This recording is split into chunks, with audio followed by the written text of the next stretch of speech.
nos lo permita. Pero antes vamos a comenzar, por supuesto, amén, con una oración. En el nombre del Señor Jesús, bendito y eterno Salvador, Dios de la gloria, gracias te damos en esta hora por tu bondad, por tu amor, por tu misericordia, Señor, y gracias por esta hermosa oportunidad. Gracias por cada hermano, hermana que se ha conectado, Señor, y por los que se van a conectar. Gracias te doy por esta bella oportunidad de compartir tu palabra, de estudiar tu palabra, Señor. Ruego tu dirección en este momento. Ruego, Señor, que seas tú poniendo palabras, que seas tú dirigiendo la palabra, que seas tú dándonos entendimiento, dándonos sabiduría, te lo ruego, porque queremos crecer más en conocimiento, queremos conocerte más, queremos conocer más de ti y de tus sagradas escrituras. Gracias te doy una vez más, Dios Todopoderoso. Gracias, Señor Jesús. Amén y amén. Ahora sí, vamos a la palabra de Dios. Bienvenida, Yarela. Estamos justo comenzando en este momento. De hecho, ahora voy a comenzar a transmitir también por Facebook para aquellos hermanos que no puedan ingresar al Meet. Así que también está disponible por allí los enlaces, hermano Ezequiel o Dayana o cualquier hermano que me puedan ayudar a compartir el enlace de Facebook. Amén. Para los hermanos. Bueno, vamos a la palabra de Dios. Estamos estudiando el origen del pueblo de Israel y estamos en un tiempo muy significativo para toda la nación de Israel, para todo el pueblo de Israel y por supuesto para todos nosotros también. Libro de Éxodo, capítulo 12. Amén. En el capítulo 12, hermanos, voy a leer un fragmento para comenzar a leer. Voy a leer desde el versículo 40. Solo un par de versículos para comenzar. Capítulo 12 de Éxodo, versículo 40. El tiempo que los hijos de Israel habitaron en Egipto fue 430 años. Amén. Y pasados los 430 años, en el mismo día, todas las huestes de Jehová salieron de la tierra de Egipto. Amén. Salieron de la tierra de Egipto. Es noche de guardar para Jehová, por haberlos sacado en ella de la tierra de Egipto. Esta noche deben guardarla para Jehová todos los hijos de Israel en sus generaciones. En aquel tiempo que los hijos de Israel, amén, o el tiempo que los hijos de Israel habitaron en Egipto fue de 430 años. Y justo esa noche, justo ese mismo día, se cumplieron esos 430 años y justo ese día, dice, salieron todas las huestes de Jehová. En otra traducción dice, salieron todos los escuadrones de Jehová. Está hablando, cuando se habla de huestes, se habla de escuadrones o de ejército también, haciendo mención de todo el pueblo de Israel, el cual salió justo cuando se cumplió el tiempo, justo en ese día, salió de la tierra de Egipto. Y justo en ese día nos ubicamos porque allí terminábamos la semana pasada cuando hablamos de las plagas. Y el capítulo 12 de Éxodo mencionan tres cosas muy importantes. Toda la palabra de Dios es muy importante. En este capítulo 12 de Éxodo suceden muchos acontecimientos y es que al parecer, hermanos, todo esto sucedía en el mismo o sucedió en el mismo día. Amén. Primero se habló de la Pascua, por supuesto, de todo lo que era la preparación de la Pascua. Pero llegado el día, el momento de la celebración, amén, nosotros lo hablamos la semana pasada, lo que fue la celebración de la Pascua, y todo sucedió esa noche, cuando ellos pintaron con la sangre del cordero todos los dinteles, todos los postes de las puertas de las casas de los hijos de Israel. Amén.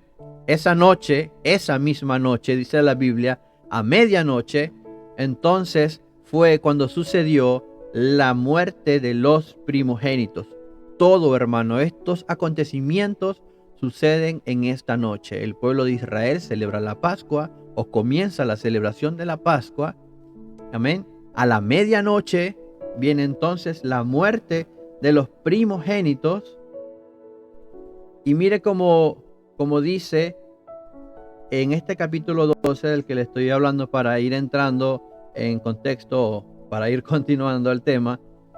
Mira lo que dice el versículo 30. En el versículo 29 dice: y aquella medianoche aconteció que a la medianoche Jehová hirió a todo primogénito en la tierra de Egipto, desde el primogénito de Faraón que se sentaba sobre su trono, hasta el primogénito cautivo del cautivo que estaba en la cárcel. Amén. Ese es el versículo 29 de este capítulo 12 de Éxodo.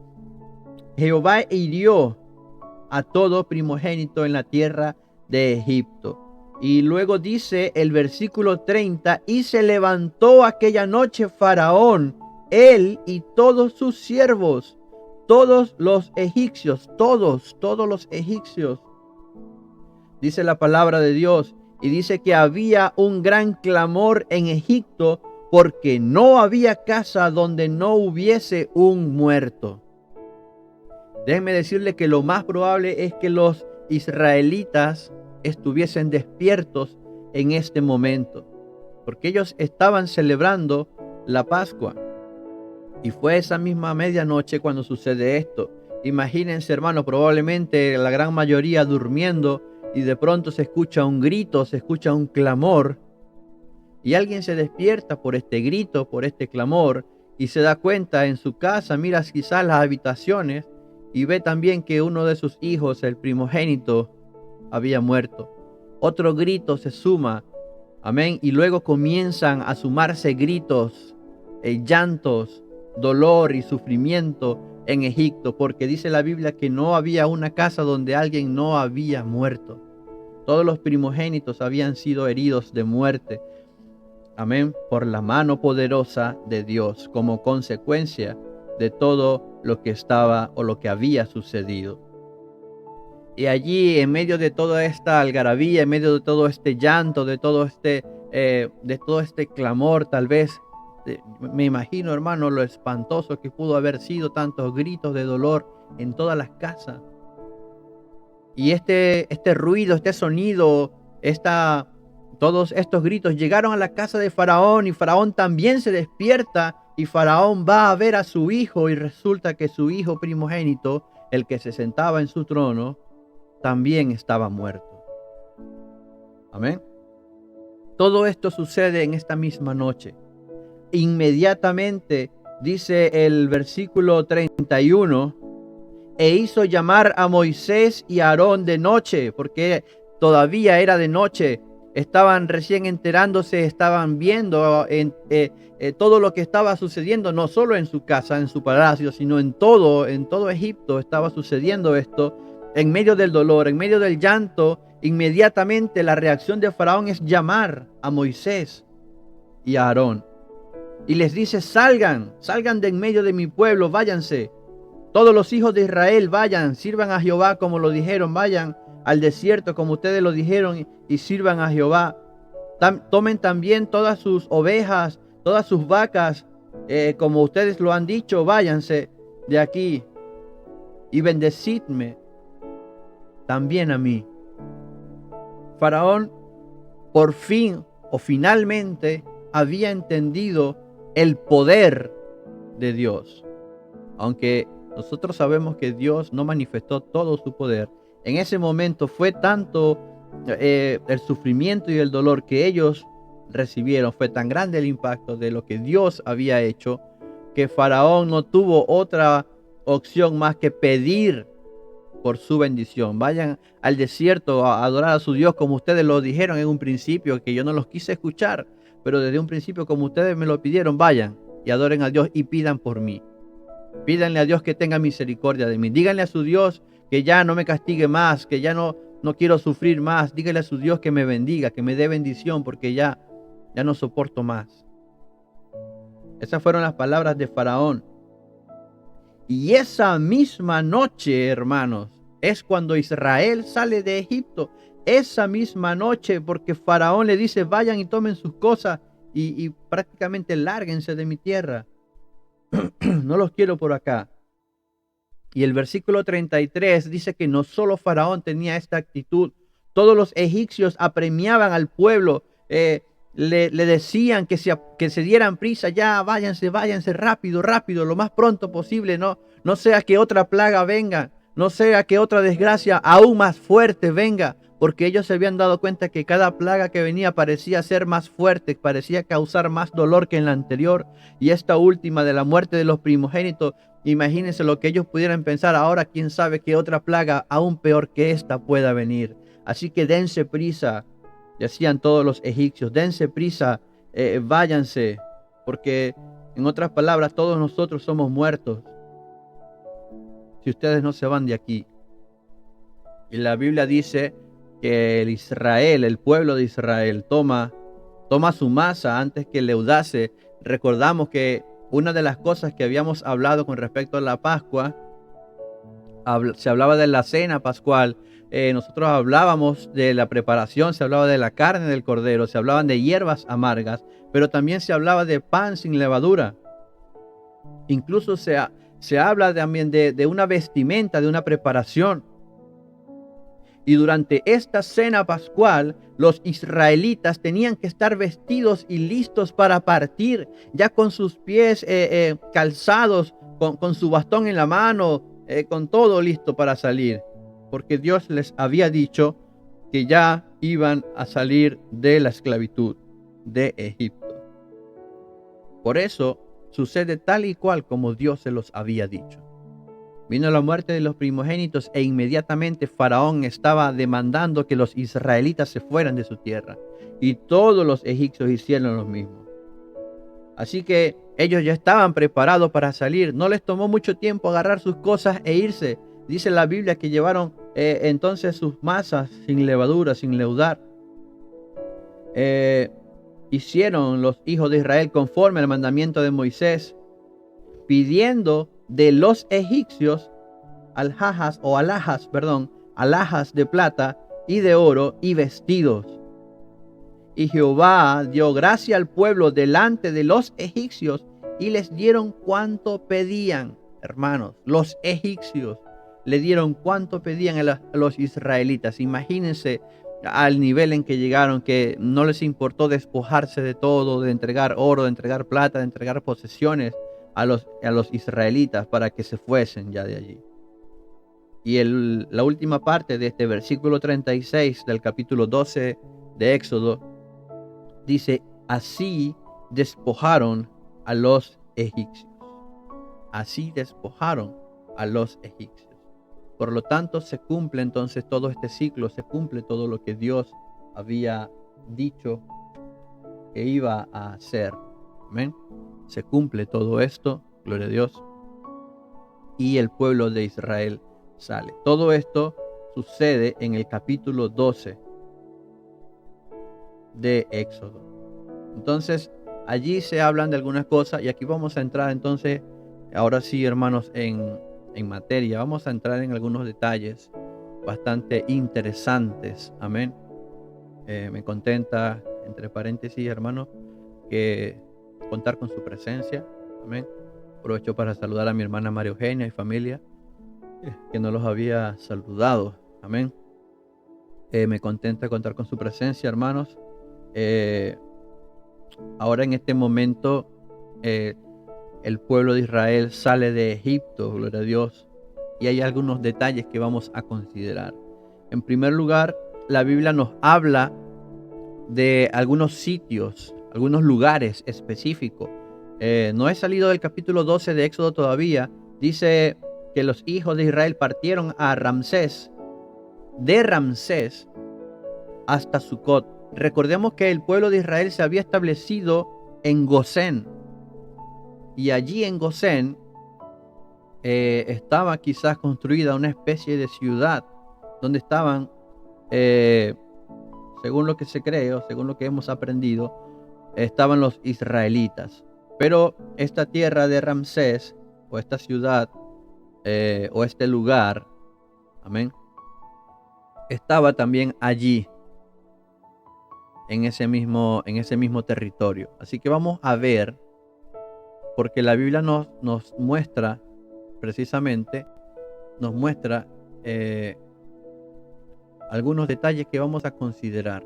¿Por qué? Porque ahora nos vamos a encontrar con uno de los, digámoslo así, hermanos, uno de los grandes milagros, amén, uno de los más grandes milagros, gloria a Dios, de el Señor delante del pueblo de Israel, uno de los más grandes milagros, amén, como lo es el mar rojo dividido en dos partes, y un pueblo, una nación, una gran cantidad de personas atravesando un mar dividido en dos y pasando en seco. Sin duda alguna, es uno de los más grandes y poderosos milagros que ha trascendido la historia y de las cuales se ha hablado cientos de miles de veces. Lo hemos visto en distintas animaciones, en películas, en documentales, pare de contar cuánto no se ha hablado acerca de Moisés, el mar rojo dividido en dos y un pueblo atravesándolo en seco. La Biblia nos habla y nos dice, gloria a Dios, que ellos salen de Ramsés a Sucot. Y nos ubicamos aquí, valga la publicidad para algunos portales de los cuales he sacado información. Ahorita estamos viendo esta publicidad por aquí.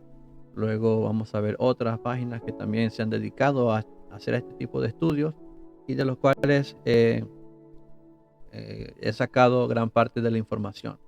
He recopilado distintas teorías, distintas fuentes, amén, para tratar de hacer, aleluya, un material bien completo. Entonces, ellos salen de Ramsés. Fíjense que aquí está Gosén y aquí está Ramsés. Ellos salen de aquí hasta Sucot. Amén. Aquí lo vemos, aquí está Sucot, gloria a Dios. Y entonces, aquí nos hablan de 600,000 hombres. La escritura, por lo menos en la traducción Reina Valera 1960, dice que eran como 600,000, ¿verdad? Eran como 600,000. Pero si nosotros vemos alguna otra traducción, como por ejemplo la Nueva Traducción Internacional, vamos a ver que dice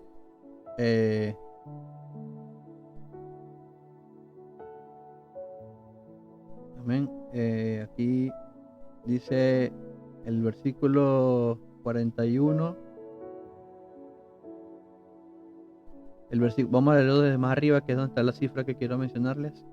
Versículo 37 dice: los israelitas partieron de Ramsés en dirección a Sucot. Esta es la Nueva Versión Internacional. Sin contar a las mujeres y a los niños, eran unos 600,000 hombres de a pie. Reina Valera 960 dice que eran como 600,000. Y aquí dice eran unos 600,000. Solamente voy a tomar estas dos traducciones, aunque créanme lo que las demás también coinciden en que no es un número exacto. No es que exactamente habían 600,000 hombres, sino que es un número aproximado. Eran como 600,000, eran alrededor de 600,000. Entonces era un número bastante aproximado para darnos una idea de la cantidad de las personas. A diferencia de otros pasajes donde se hablan de una cantidad de hombres, en esta en particular se dice sin contar a los niños y a las mujeres. Por ejemplo, cuando el Señor alimenta Amén. Aquella gran multitud. Se habla de un número de hombres, pero no dice sin contar a niñas o a niños y mujeres. En cambio, en este versículo es como que muy específico. Dice, sin contar a las mujeres y a los niños, eran unos 600,000 hombres. Entonces, esto nos da una idea a nosotros de la cantidad de personas que salieron de Egipto. No es secreto, o por lo menos en nuestra actualidad, que cuando se ve una multitud, por lo general, una multitud, digámoslo así, en general, no una multitud específicamente reunida por algún propósito, no, sino en general. Normalmente usted se va a dar cuenta de que el número de mujeres es superior, por lo general, no es que sea siempre así, pero por lo general hay más mujeres que hombres. Y si a esto le sumamos un pueblo que se caracterizó por multiplicarse y multiplicarse, donde quizá muchos hombres tenían más de una mujer, entonces esto nos da una idea de que si hablamos de niños, pues también sería una gran cantidad de niños en comparación a los hombres. Entonces esto da una idea de lo que pudiera ser el pueblo de Israel que salió de Egipto en este momento. Pudiéramos hablar de un número aproximado entre 1.500.000 y 2 millones. Según yo, estaría más cerca de los 2 millones que del 1.500.000. Amén. Hablando de un total de personas. Vamos a redondearlo y vamos a decir que aproximadamente eran 2 millones de personas. Pero con certeza pues no lo vamos a saber. Tenemos solamente el número aproximado de los hombres, que eran por lo menos o alrededor de los 600,000. Imagínense una multitud de 2 millones de personas, amén, saliendo de una nación. En este caso la Biblia nos ubica en Ramsés, y de Ramsés nos traslada hasta Sucot. Y estando allí en Sucot, la Biblia nos habla después de otras cosas. Llegamos a Sucot, pero aparte de esta multitud de israelitas, de estos aproximados 2 millones de personas, la Biblia también dice que con ellos, con estos hijos de Israel, descendientes de aquellos, si lo recordamos, hermano, 80 personas o 60 personas, amén, 80 personas que estaban que llegaron a Egipto, sumando a José también, sumando a sus hijos, sumando a Israel también, que ya había tenido la descendencia que iba a tener, pero igual contaba como uno de ellos. Ahora, 430 años después, amén, estamos hablando de 2 millones de personas. 2 millones de personas. Todavía quizás habría tal vez algún anciano que llegó, no sé, niño o bebé a Egipto cuando José vivía. No sé, hermano. 430 años. ¿Ven? 2 millones de personas. Pero si esto les parece mucho, la Biblia dice que con ellos, con este número, también subió una gran multitud de toda clase de gentes. Y esto es importante porque la Biblia dice de toda clase de gentes. Imagínense un imperio como Egipto en ese momento, en un máximo esplendor tal vez, donde quizás no tenía rivales, donde tenía muchísimos esclavos. Yo no creo que los hebreos eran los únicos esclavos de los egipcios. Entonces aquí se habla de toda clase de gente. Entonces allí hay una gran variedad de personas no hebreas, no descendientes de Abraham o de Israel, en este caso, para ser más específicos, porque descendientes de Abraham, pues ahí se amplía bastante el panorama. Pero vamos a hablar de Israel, descendientes de Israel. Había muchas personas entonces que se incluyó a este número de 2 millones. Amén. Toda clase de gente y ovejas. Y dice, y muchísimo. Hermano, yo puedo decir mucho y es una gran cantidad, pero si yo digo muchísimo, estoy haciendo énfasis en que realmente es bastante. Dice muchísimo ganado. Y cocieron tortas sin levadura de la masa que habían sacado de Egipto, pues no había leudado, porque al echarlos fuera los egipcios, no habían tenido tiempo ni para prepararse la comida. Eso fue inmediato. Cuando comenzaron todos a llorar y a darse cuenta de lo que habían sucedido, llamaron a Moisés y le dijeron, váyanse de aquí.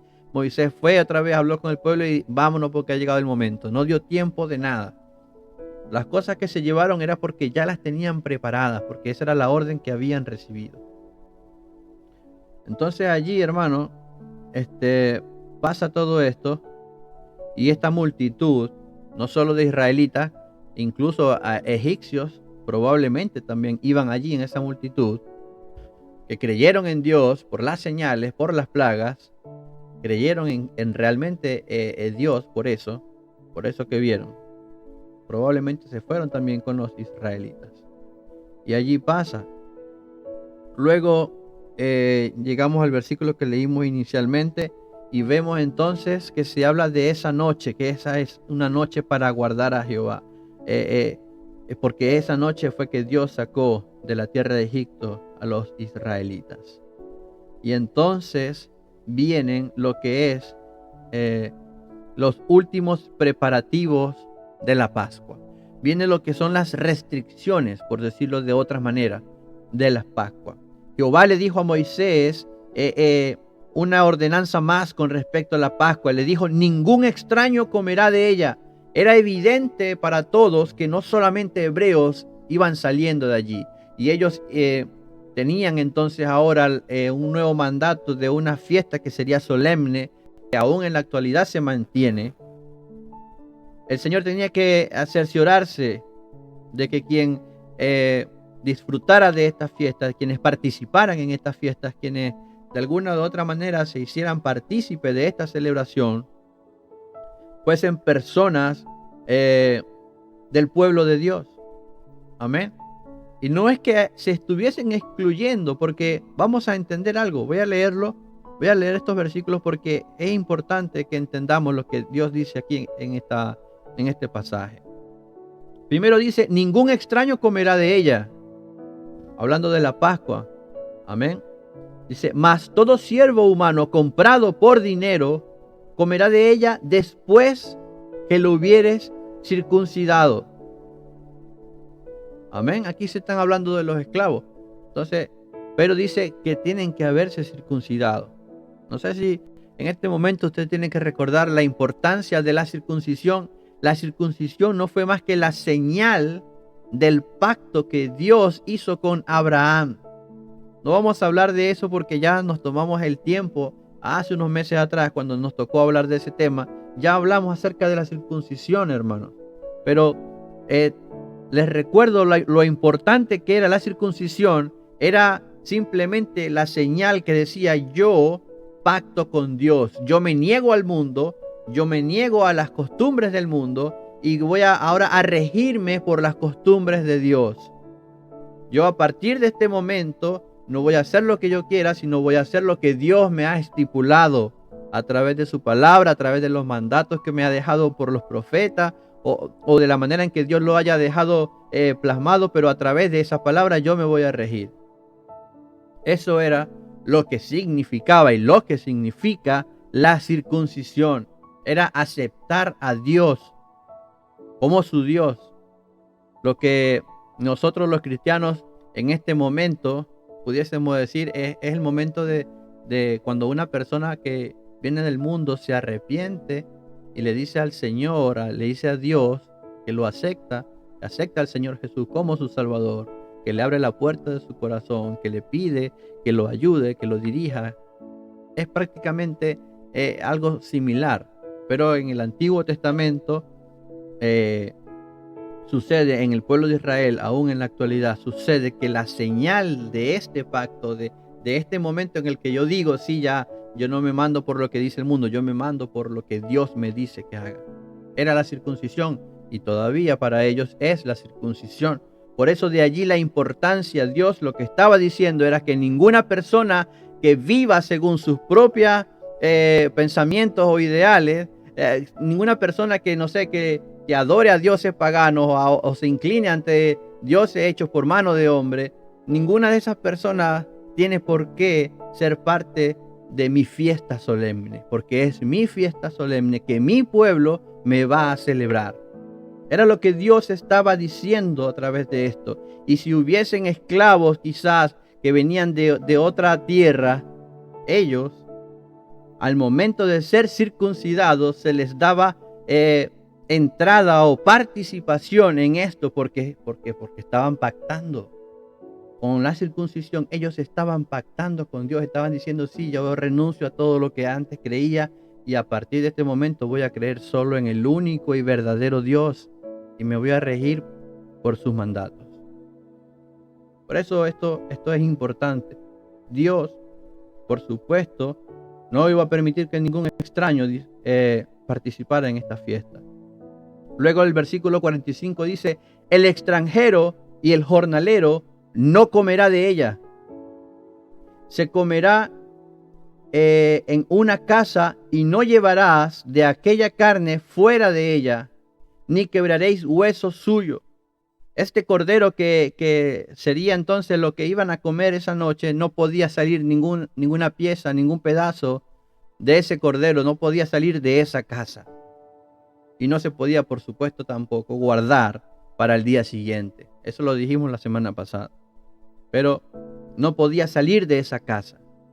Y cuando habla del hueso, ningún hueso de ese cordero se podría quebrar. No quebraréis hueso suyo. Y esto tiene mucho que ver con el Cordero de Dios. Esto tiene mucho que ver con el Cordero de Dios. No voy a entrar en muchos detalles porque imagínense, hermanos, todo el tiempo que nos tomaría. Luego dice, toda la congregación de Israel lo hará. Antes pareciera que los extranjeros los dejaron por fuera, ¿verdad?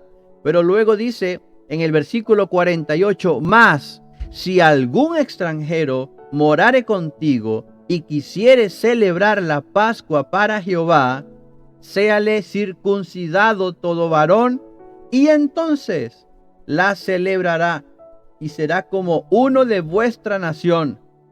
Y por si quedaba alguna duda, el Señor lo vuelve a decir, pero ningún incircunciso comerá de ella. Era de suma importancia, era muy importante para Dios dejarle bien claro que solamente aquellos que hicieran pacto con Dios eran o podían ser participantes de esta fiesta solemne, porque era de gran importancia, es de gran importancia, tiene un gran significado, hermanos. No sé si en algún momento podamos terminar de hablar de lo importante que es esto a nivel simbólico también. Bueno, hermanos, allí finaliza ese versículo. Ellos, los israelitas, hicieron tal y cual el Señor se los ordenó. Vamos a llegar al capítulo 13 de Éxodo, donde se habla de una consagración de los primogénitos. No voy a entrar mucho en detalles, amén, pero a partir de este momento, así como era un mandato de Dios celebrar la Pascua cada año, hay otro mandato también que era la consagración de los primogénitos. Tiene mucho que ver porque Dios perdonó la vida de los primogénitos hebreos a través del sacrificio de ese cordero que ellos tuvieron que hacer para poder pintar con la sangre, amén, los dinteles o los postes de las puertas de las casas de los hebreos. Tiene mucho que ver con esto. Desde ese momento el Señor le dice, bueno, me vas a consagrar a todo primogénito, cualquiera que abre matriz entre los hijos de Israel, no solo de los hombres, sino también de los animales, es mío. Entonces el primer cordero que naciese por supuesto, de su respectiva madre, este primer cordero tenía que ser sacrificado. Ahora, con respecto a los hombres, Dios estaba diciendo que había que sacrificar al primer hijo entonces de cada familia. No. En el caso de los hombres, era un cordero el que tenía que tomar este lugar. En otras palabras, esta familia o este padre de familia iba a consagrar a su primer hijo sacrificando un cordero para Dios. De esa manera era que iba a consagrar a su primer hijo. Y todo esto tenía que hacerse, hermano. Tenían que consagrar a los primogénitos. Moisés le dice al pueblo que tengan memoria, que no se olviden de ese día en el cual han salido de Egipto, de la casa de servidumbre, pues Jehová os ha sacado de aquí con mano fuerte. Por tanto, no comeréis leudado. Aquí van a suceder dos cosas: la consagración de los primogénitos, y también se va a hablar de la celebración de los panes sin levaduras, que eran 7 días donde ellos tenían que estar comiendo solo panes sin levadura. Cuando la Biblia dice que Dios sacó a Israel con mano fuerte de Egipto, en algunas traducciones la parte de mano fuerte la traducen como con gran poder. Cuando dice que Dios sacó con mano dura a Israel de Egipto, quiere decir que Dios se glorificó con gran poder para sacar a Israel de Egipto. Las plagas, como lo dijimos la semana pasada, no era por casualidad ni era por capricho. Todo tenía un motivo, todo tenía una razón. Y esta consagración de los primogénitos, dice el versículo 9, sería como una señal sobre tu mano y como memorial delante de tus ojos, para que la ley de Jehová esté en tu boca. Por cuanto con mano fuerte te sacó Jehová de Egipto, por tanto tú guardarás este rito en su tiempo de año en año. Cada año todos los hebreos, los israelitas, tenían que consagrar a sus primogénitos, sean sus hijos, sus primeros hijos o sus animales. Eso se hacía cada año. Voy a avanzar un poco más porque aquí luego llegamos al versículo 17. Hermanos, pareciera que ha transcurrido mucho tiempo por toda la escritura que vamos leyendo, pero aquí nos ubicamos nuevamente en la noche en la que el pueblo de Israel sale de Egipto. Cuando la Biblia dice que ellos salen de Ramsés hacia Sucot.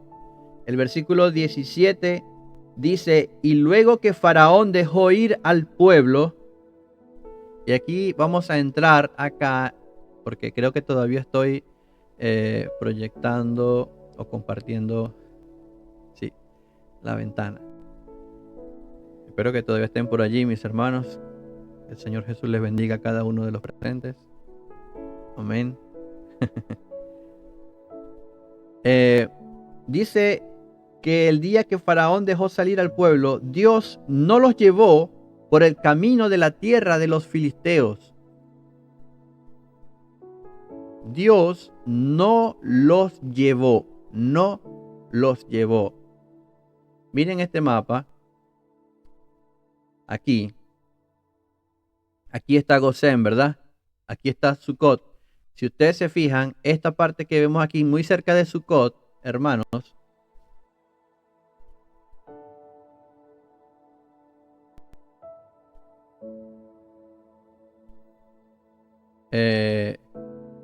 esta parte que vemos allí muy cerca de Sucot, creo que abusé de la computadora y se me está empezando a quedar colgada, así que no voy a hacer más esto. Aquí muy cerca de Sucot, hermanos, esta punta de mar que se ve aquí no es más que parte de lo que es el Mar Rojo. Amén. Vamos a usar esta que creo que es más fácil. Aquí está Sucot. No sé si ustedes podrán ver allí lo que estoy dibujando o rayando.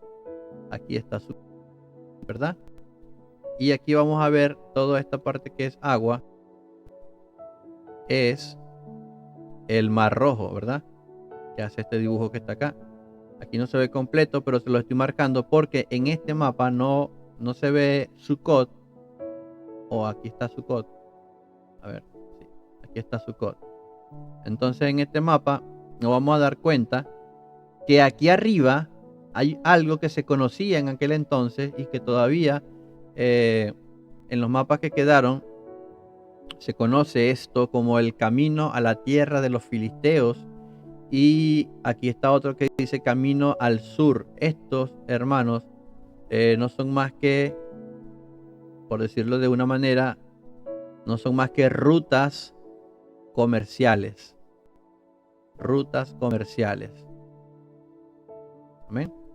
Entonces, la Biblia nos está diciendo que el Señor no llevó por el camino de la tierra de los filisteos a su pueblo. No lo llevó. ¿Por qué, hermanos? Mire, si aquí está Ramsés, aquí está Sucot, ellos si iban hasta la tierra de Canaán, que es aquí arriba, por este camino llegaban rápidamente al lugar al que ellos se dirigían. Por este camino, que era este camino comercial, camino a la tierra de los filisteos. Allí está. Pero la Biblia nos está diciendo que el Señor no los llevó por este camino, sino que los llevó por otro lugar. El versículo 18 del capítulo 13 de Éxodo dice: mas hizo Dios que el pueblo rodease por el camino del desierto del Mar Rojo, y subieron los hijos de Israel de Egipto armados. En lugar de tomar este camino, porque el Señor decía, para que el pueblo no se arrepienta cuando vea la guerra, no sea que yendo por aquí algún pueblo le salga a hacer frente, porque llamaría la atención una gran multitud de personas y bien cargadas con bastante oro, con bastante ganado, con bastantes ovejas. Llamaría la atención de cualquier pueblo que estaba por toda esta ruta, hermano. En realidad, por todo lugar iban a conseguir quizás algunos pueblos que le quisieran hacer frente para despojarlos, para matarles, para robarles.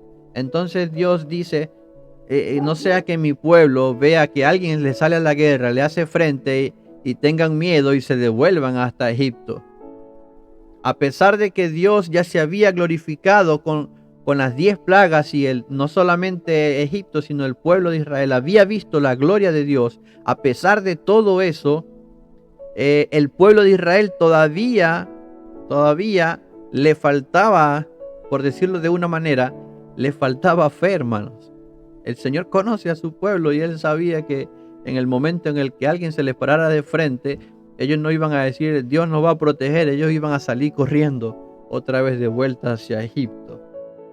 Eso era lo que Dios estaba diciendo, no sea que mi pueblo se arrepienta cuando vea la guerra y se vuelva a Egipto.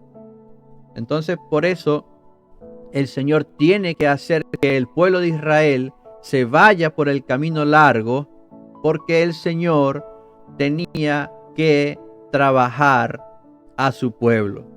El Señor había trabajado a Moisés de alguna o de otra manera. Moisés todavía tenía que aprender mucho. Y el pueblo de Dios también tenía que ser trabajado.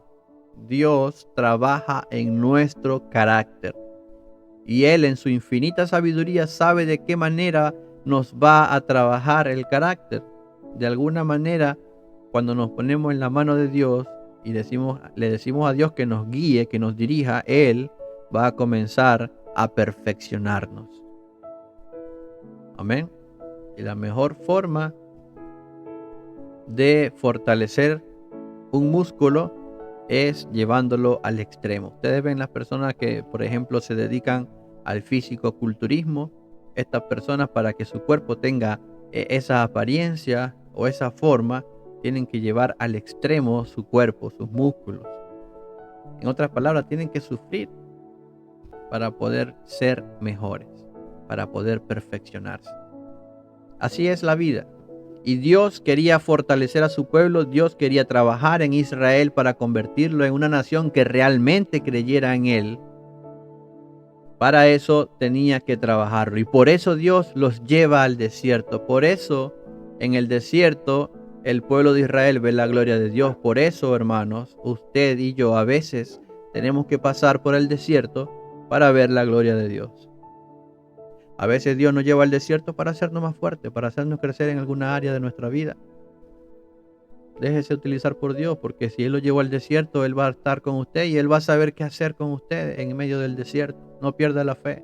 Si está pasando por un momento difícil, confíe en Dios. Si usted confía en Dios, pues Dios va a hacer la obra. Así que Dios llevó al pueblo de Israel por el desierto. Aquí entonces la Biblia nos estaba hablando del camino del desierto del Mar Rojo. ¿Cuál será el desierto del Mar Rojo? Y aquí empezamos entonces con las teorías acerca de dónde fue que cruzó el pueblo de Israel el Mar Rojo. Aquí nos vamos a dar cuenta, hermanos, este no es el mapa que yo les quiero mostrar.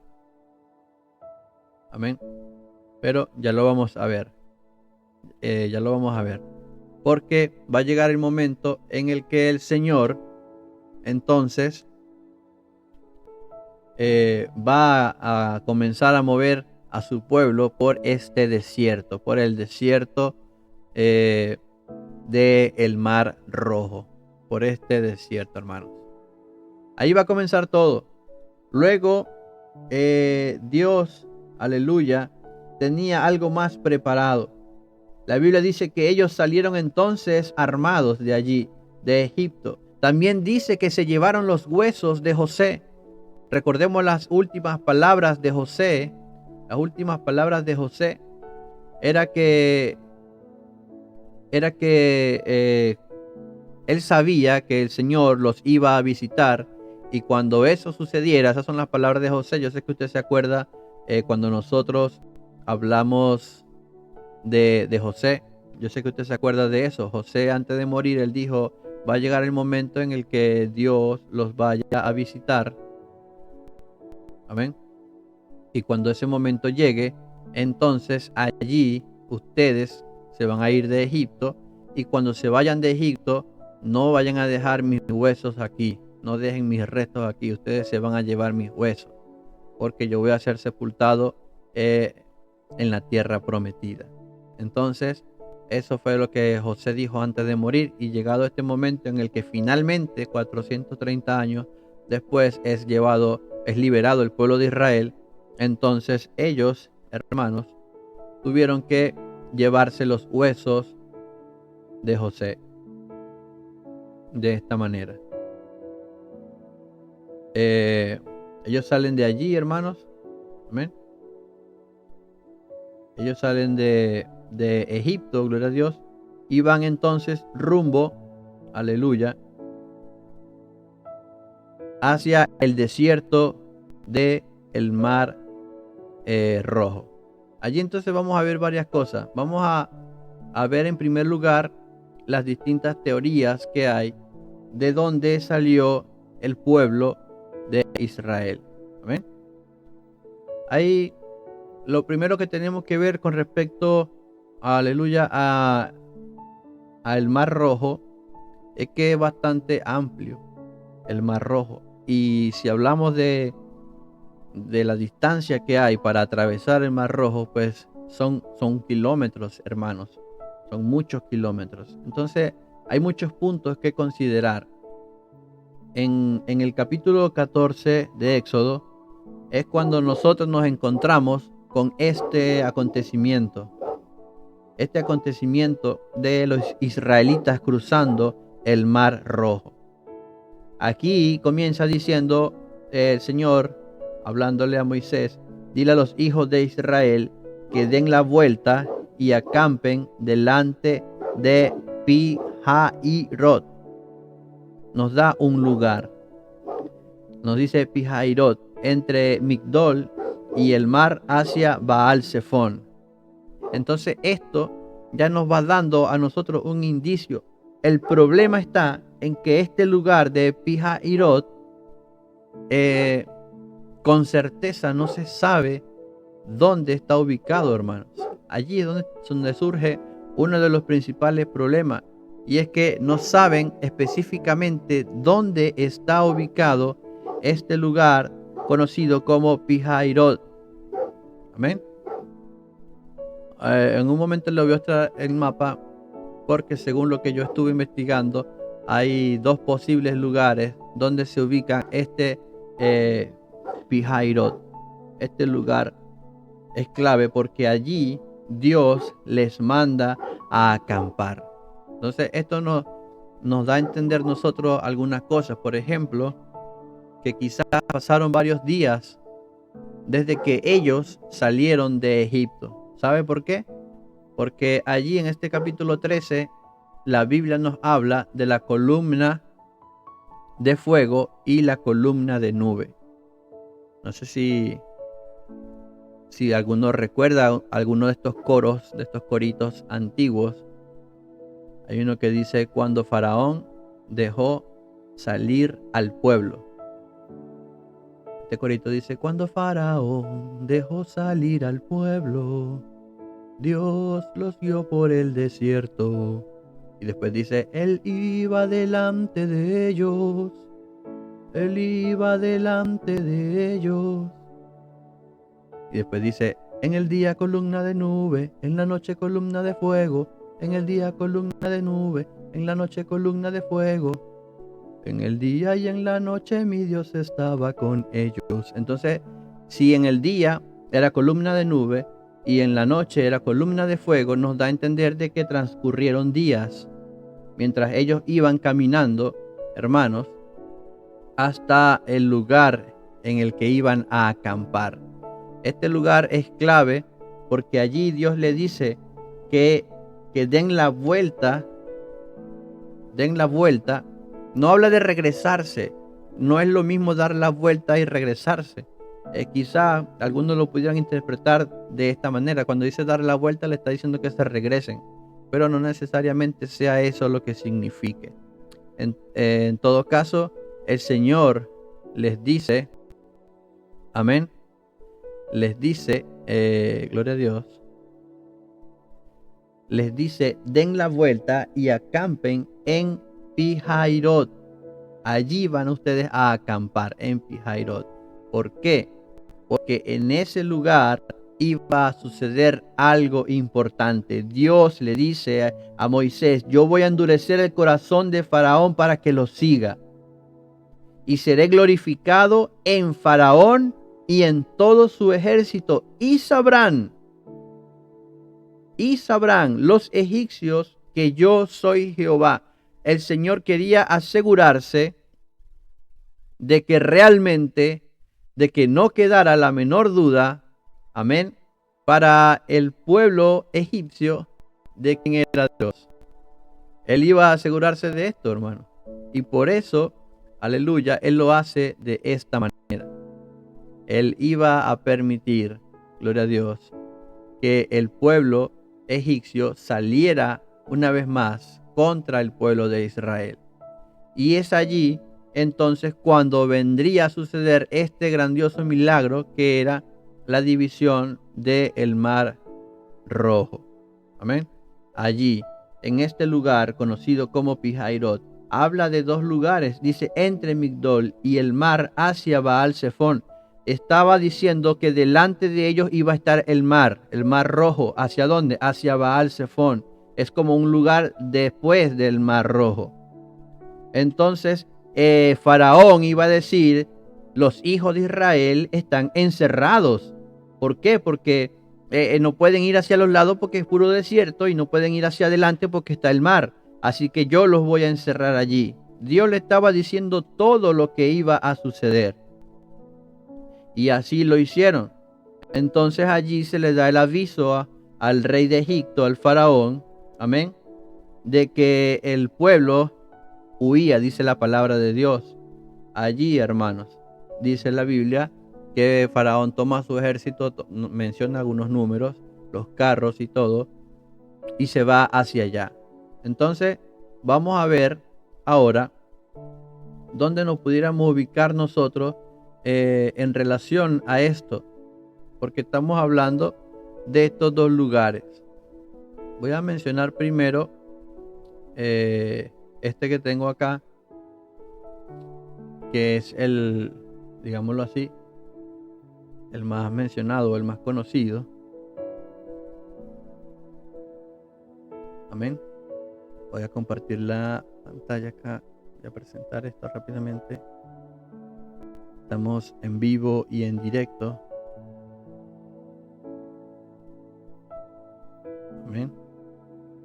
Entonces, según una de las teorías, y quizás una de las más populares, es que el lugar en el que ellos atravesaron era este.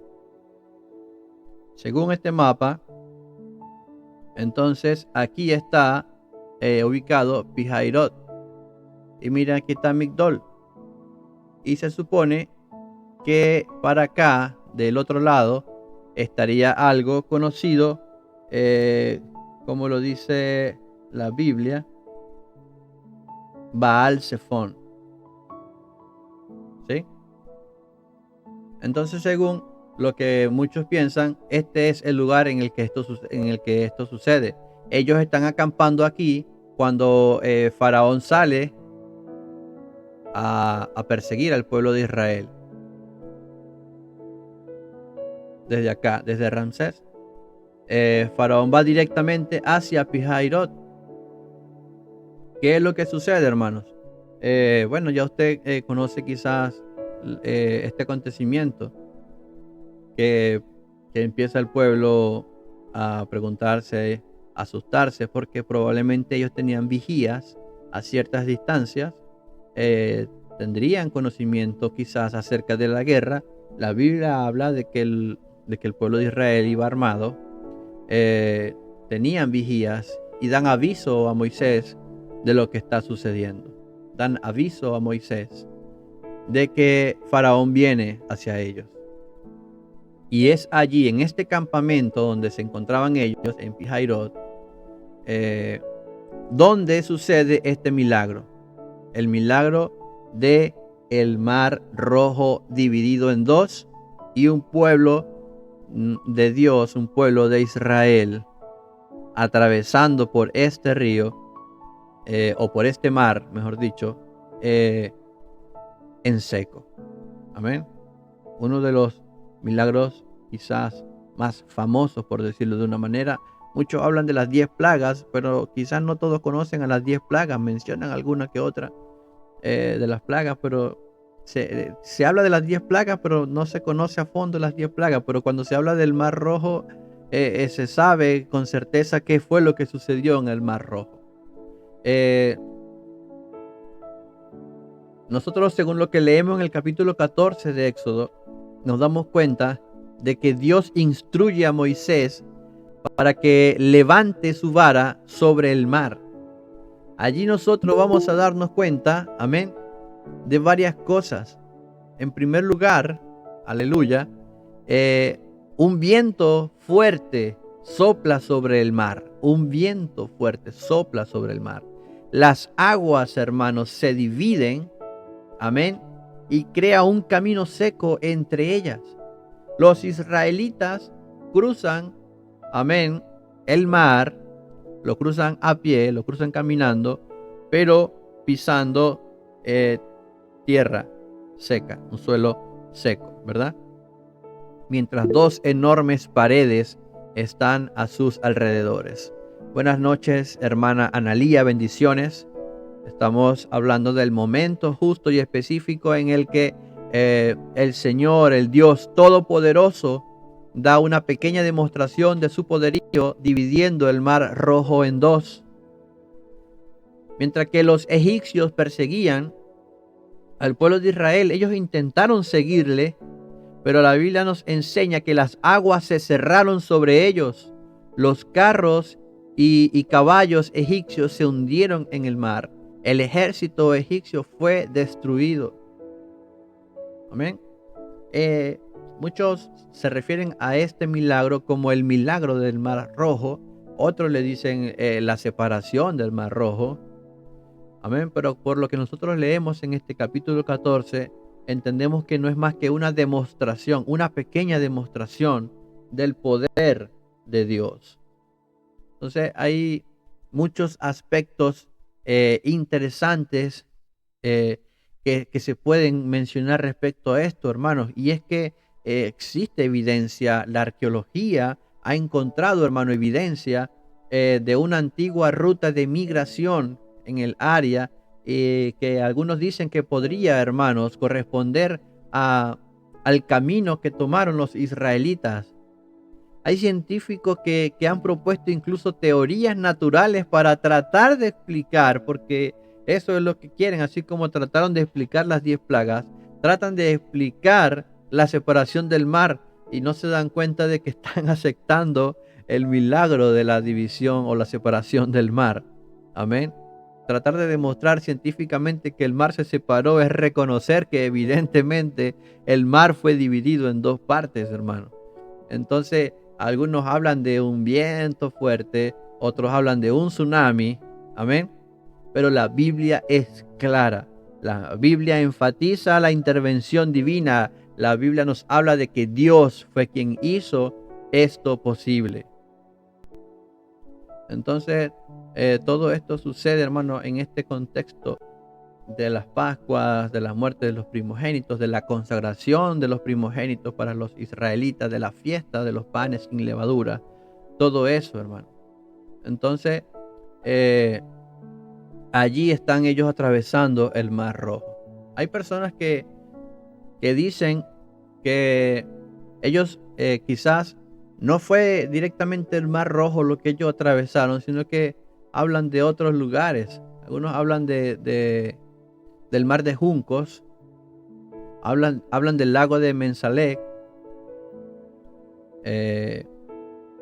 ¿Por qué, hermano? Porque dicen, según algunos eruditos, dicen que el término Yansuf, que es el Mar Rojo, no se refiere a lo que se conoce en realidad como el Mar Rojo, sino que se está refiriendo al Mar de Ritz. Y el Mar de Ritz es como una especie de lago, un pantano, que queda, digámoslo así, hermanos, al noreste del delta del Nilo, allí en Egipto. Ese mar de juncos dice que por allí fue que pasó el pueblo de Israel. Es como una especie de pantano.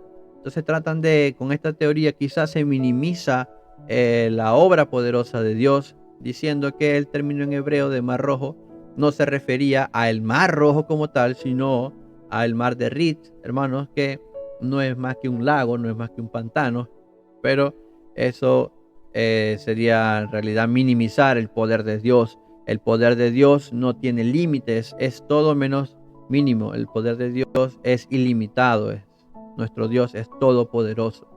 Otra de las teorías hablan del lago Mensalec, que es un lago salado que también se encuentra en el delta del Nilo.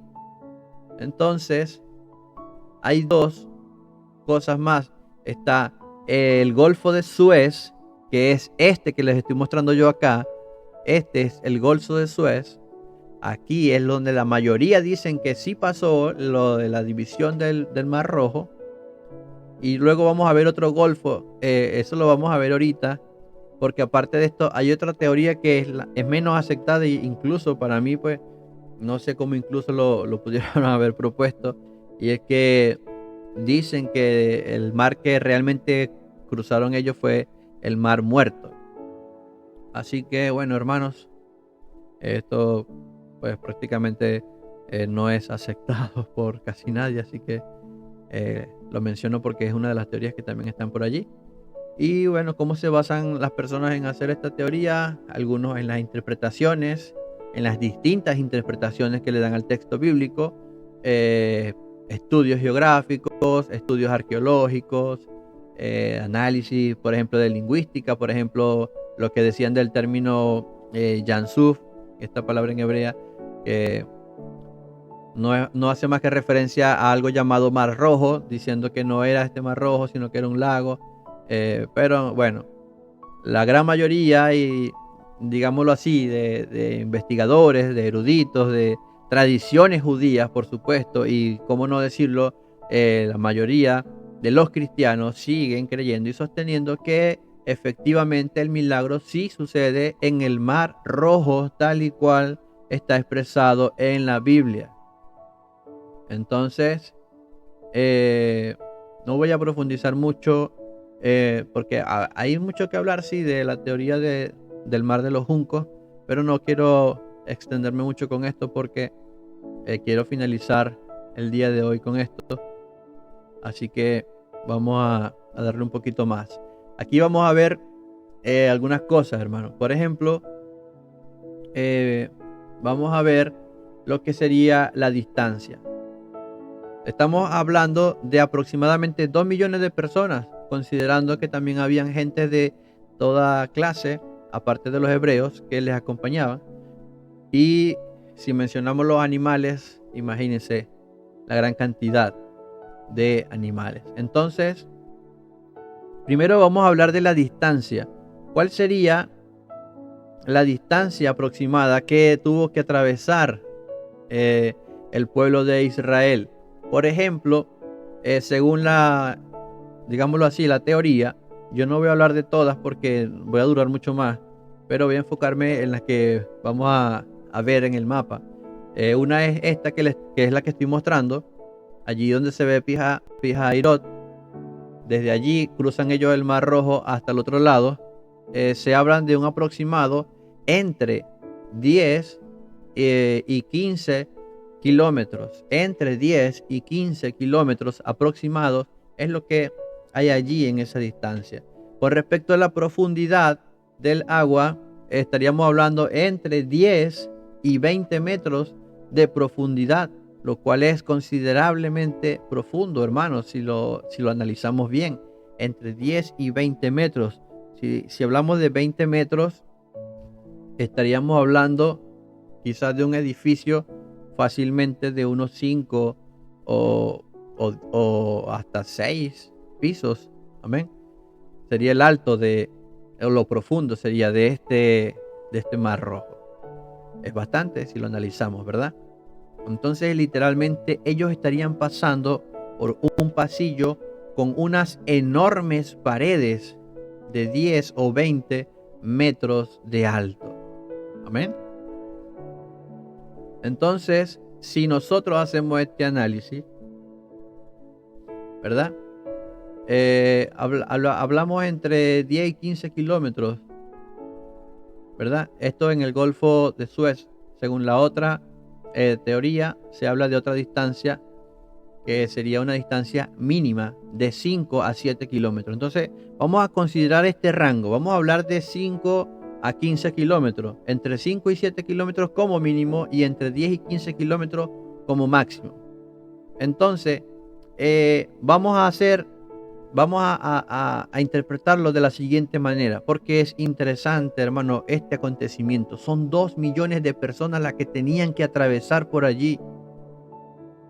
Y tenían la premura de que un ejército venía no a pie, venía con carros, o sea, venía a caballo, venía a una gran velocidad. Entonces es importante, es interesante considerar esto, hermanos.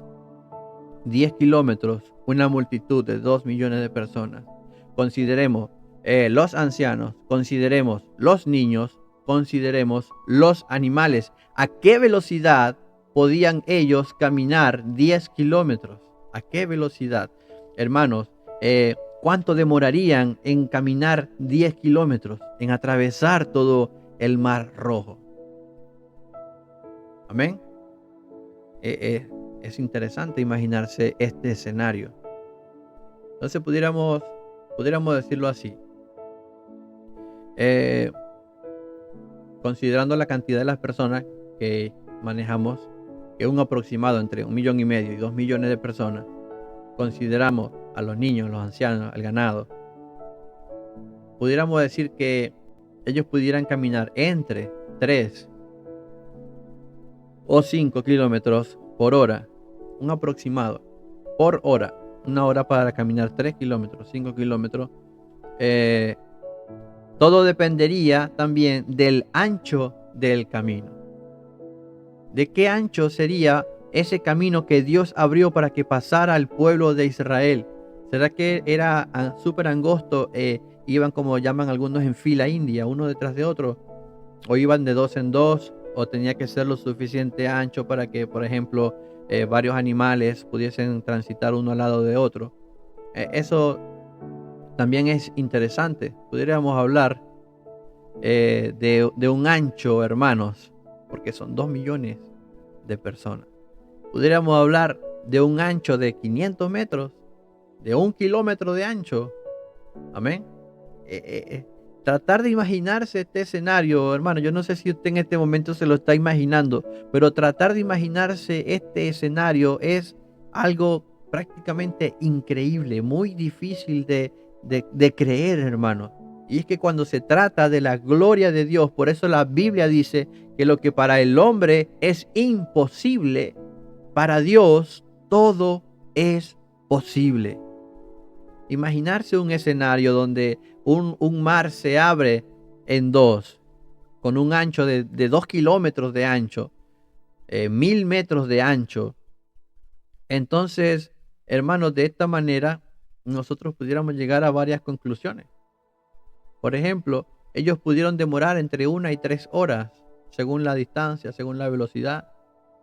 O ellos pudieron demorarse entre 10 y 24 horas, considerando la cantidad de personas, considerando el ancho del camino que Dios abrió para ellos. Porque otra teoría, otras personas dicen que cruzaron como en grupos. Y esto es lo que hace posible que el tiempo para cruzar el río o el mar, perdón, sea inferior. Un mar con un camino bastante ancho permitiría que el pueblo pues fuese una mayor cantidad de personas las que simultáneamente pudiesen atravesar. Entonces esto nos daría entre 3 horas, 4 horas, 5 horas, a lo sumo, hermano, cuando mucho. Para todas las columnas, no sé, hermano, es difícil llegar a decir una cifra, pero yo pudiera decir, no sé, hermano, 10 horas, casi mediodía, lo que tardaron ellos en atravesar este mar, casi mediodía. Y esto es lo que hace, porque el mar no se cierra, sino hasta que el último del pueblo pasa el mar. Esto es lo que hace y esto es lo que permite, porque la Biblia habla de todo el ejército de Egipto perece allí, todo el ejército, amén, del faraón perece allí, porque era tan largo y tan ancho el camino que entraron todos a ese camino y entonces se cierra el mar, hermanos. Todo esto, por supuesto, hermanos, es hipotético.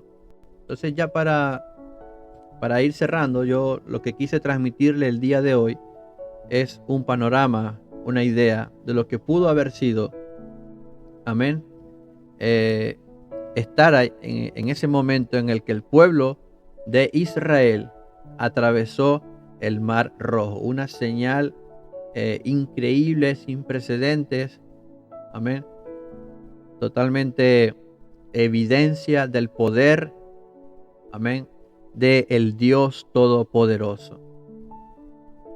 Luego, hermanos, aquí si seguimos este camino nos vamos a dar cuenta de que aquí está el monte Sinaí. ¿Por qué? Porque allí en este monte Sinaí, también conocido como Horeb, fue donde Moisés recibió el llamamiento de Dios por primera vez, donde vio la zarza que ardía, y sería entonces en ese monte Sinaí donde Moisés recibe las tablas de los mandamientos.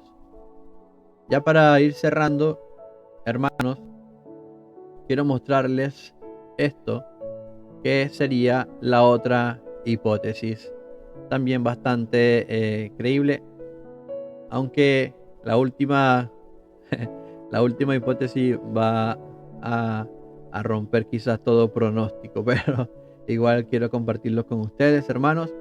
Cuando lo que estábamos viendo ahora estaba sucediendo aquí, según este mapa, aquí quedaría Pihairot, que es el lugar en donde ellos acamparon para luego posteriormente atravesar el río, el mar Rojo. Amén. aquí arriba. Pero si se fijan aquí, ¿verdad? Si se fijan, hay otra teoría que mencionan el cruce de este lado, de ese lado, ¿ves? Que sería lo que se conoce como el Golfo de Aqaba o Aqaba, sería este otro golfo de este lado. Pero aquí hay varias cosas que quizás no coincidirían. Por ejemplo, el monte Sinaí queda es por aquí. Aquí es donde está el monte Sinaí, o por aquí. Y aquí, según esto, ya ellos pasan y se van. Y luego de que ellos pasan el Mar Rojo, viene el encuentro en el monte Sinaí. Pero igual vamos a ver por qué se habla también de esto. Amén. Esta fue la que vimos al principio, que era en el Golfo, en el primer Golfo que vimos, que era el Suez, Golfo de Suez, el de aquí. Amén. Y por supuesto aquí en el centro se ubica el monte Sinaí, allí en el centro. Sin embargo, hay otra teoría de que el Mar Rojo lo atravesaron fue en esta ubicación de acá. Todo esto es el Mar Rojo, toda esta parte de aquí, que tienen como unas orejas de conejo, las dos orejas de conejo son el Mar Rojo. Por lo tanto, la Biblia dice que pasaron el Mar Rojo. Cualquiera de los dos golfos sería cierto, porque se cumple la palabra de Dios. Pensar que fue en la parte más ancha, hermanos, sería demasiado. Imagínense el tiempo que se demorarían en cruzarlo. Si dijimos que atravesando el Golfo, que se ve tan delgado, demorarían 10 horas. Imagínense, serían días lo que tal vez le demoraría cruzar el Mar Rojo en la parte más ancha que se ve allí. Aquí, entonces, hay una ilustración de lo que es Pihairot, hermanos, y lo que sería del otro lado del Mar Rojo, lo que sería el Sefón de Baal o el Baal Sefón. Entonces, por aquí estaría ubicada la Migdol, que era la otra ubicación que decía la Biblia, lo leímos en el libro de Éxodo. Y aquí entonces se ve como un camino. En esta foto ilustración se aprecia quizás con más realismo, porque es como una especie de foto. Entonces vamos a ver por qué realmente el pueblo se sentía quizás encerrado. ¿Sí? Aquí fue donde ellos acamparon, en esta playa que se ve aquí, todo esto amplio. Y por aquí se ve como un camino que era de donde ellos venían. Llegaron hasta esta playa de acá. Y aquí entonces sería donde sucedería el milagro, en esta parte. Aquí se ve desde el otro lado. Se ve, no sé si se apreciará, hermanos, pero hay como un camino marcado en púrpura. Amén. Si pueden ver este lapicito. Van a ver por acá, más o menos así. Ese sería el camino. Y para que tengan una idea del tamaño de esta playa, esto que ustedes ven aquí es como una especie de ciudad, como una especie de pequeña ciudad o comuna. Allí hay casas y hay calles y todo eso, hermano, para que tengan una idea del tamaño de esta playa. Estamos hablando de 2 millones de personas aproximadas.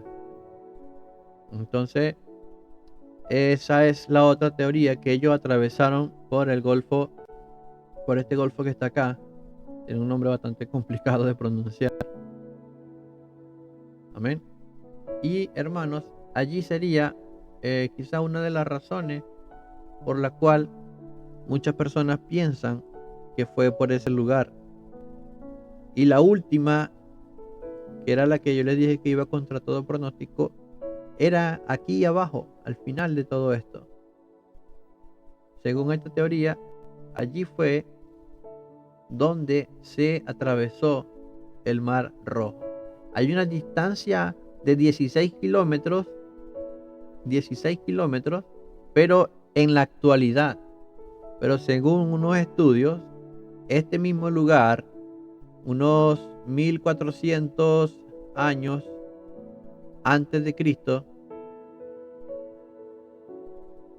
esto era la distancia. Si se fijan, es la misma fotografía del mismo lugar, pero esta parte que ahora, que ahora es agua, antes era como tierra. ¿Ves? Y se habla solamente de 5 kilómetros. Entonces aquí estaría el campamento. eh, Aquí estaría el campamento que le mencionamos anteriormente, donde Dios le mandó a que acamparan, donde Dios le dice que ahora Faraón los iba a perseguir, iba a tratar de acabar con ellos, y Dios le iba a mostrar su gloria a Faraón y a su ejército y a todos los egipcios. Se hablan entre 17 y 25 días desde el momento en el que ellos salen de Egipto, una distancia considerable, por eso se demora todo este tiempo. Y luego de que ellos pasan, que se vuelven a cerrar las aguas, y más de 3000 años después, según los estudios que se han hecho, se dice que hay como más agua ahora en ese lugar, y por eso la distancia ahora del agua es mayor que anteriormente. Y aquí está el Baal-Sifón que se menciona en la palabra. Aquí. Eso sería, hermanos. Esa sería otra de las teorías. Posible ruta donde sucedió este milagro. Algunas hipótesis o teorías con respecto a las profundidades. En algunos casos incluso hablan hasta de 875 metros de profundidad. Son unas cifras bastante amplias en realidad. Así que eso, hermanos, sería hasta allí esa parte. De verdad que es impresionante solamente dar una pequeña pasada en lo que pudo haber sido, hermanos, el lugar donde el pueblo de Dios atravesó. Amén. Todo lo que es el Mar Rojo. Entonces allí, hermano, hay muchísimo de qué hablar en realidad, porque hay muchos estudios que se han hecho, hay muchas teorías acerca de eso. Amén. Pero sea cual sea la parte del Mar Rojo que ellos atravesaron, sea cual sea específicamente el lugar donde esto sucedió, amén, lo que no deja lugar a dudas es el hecho de que Dios hizo una grande y poderosa señal para que todos aquellos que no creían en Dios se dieran cuenta del poder y de la gloria de Dios. Una pequeña demostración del poder de Dios. Esto sería, hermanos, el capítulo 14, que finaliza diciendo: así salvó Jehová aquel día a Israel de mano de los egipcios. E Israel vio a los egipcios muertos a la orilla del mar, y vio Israel aquel grande hecho que Jehová ejecutó contra los egipcios. Y dice: y el pueblo temió a Jehová, y creyeron a Jehová y a Moisés su siervo. Se dan cuenta, hermanos, que no solamente habían dudas para los egipcios. Dios no solamente le estaba demostrando a los egipcios, al faraón, su poder y su gloria, sino que también para el mismo pueblo de Israel, que a pesar de todas las plagas, a pesar de todo lo que había sucedido, de aquella columna de nube, hermano, imagínense caminar por un desierto donde las temperaturas mínimas son de 40 grados centígrados. Hace una semana aquí estábamos en 24 grados y sé que muchos ya casi que no aguantaban el calor. Amén. Imagínense un desierto, hermanos, 40 grados centígrados. Pero hay una nube, una columna de nube que te protege del sol y que te va guiando, te va dirigiendo por el desierto. Y las noches que son tan heladas en el desierto, con temperaturas que pudieran llegar a cero o incluso hasta bajar. Había una columna de fuego que no solamente te calentaba, sino que te iluminaba y te guiaba por donde debías caminar. Y aún así, con todo y eso, hubieron, hermanos, o había cierta duda en el pueblo de Israel. Por eso, al final de este capítulo 14, dice que Israel se dio cuenta o vio aquel grande hecho que Jehová ejecutó contra los egipcios, hermanos. Y el pueblo temió a Jehová y creyó a Jehová. Y uno esperaría que a partir de ese momento fuesen obedientes a todo lo que Dios les diría a través de Moisés.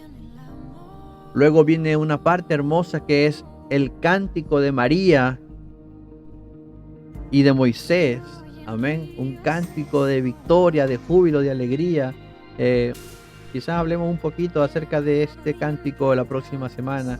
Vamos a ir avanzando porque ya entonces ahora estamos en el desierto. Ahora van a empezar a suceder cosas. Vamos a entender por qué es que ellos tuvieron que vagar durante 40 años en un viaje que les pudo haber tomado un mes cuando mucho.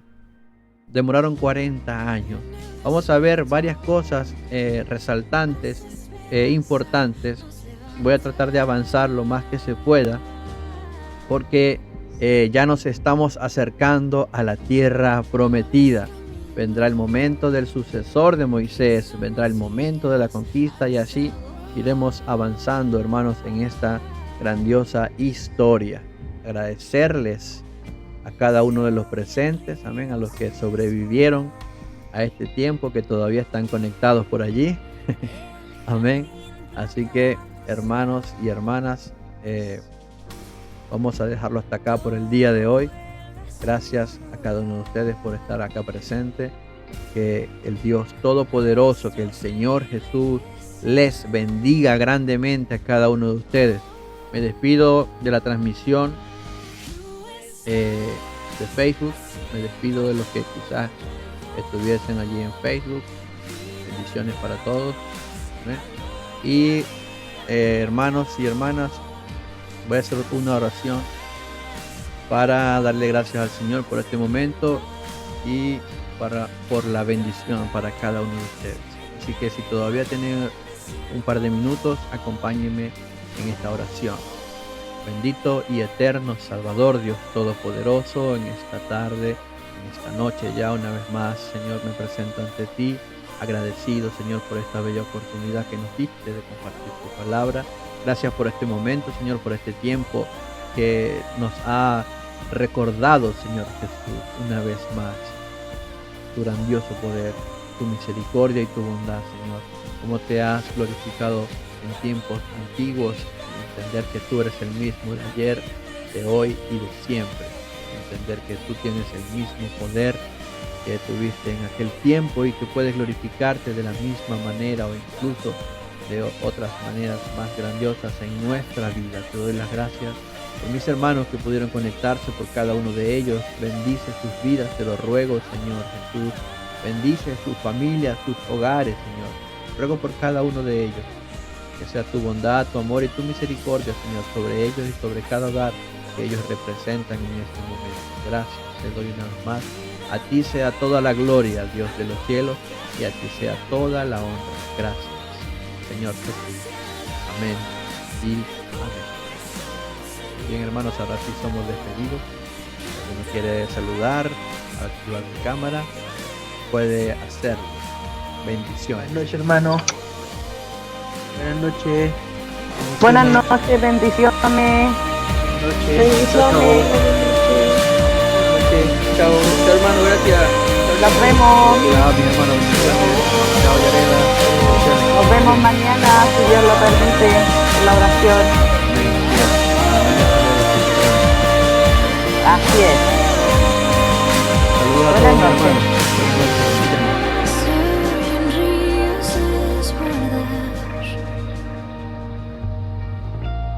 El jardín plantando esa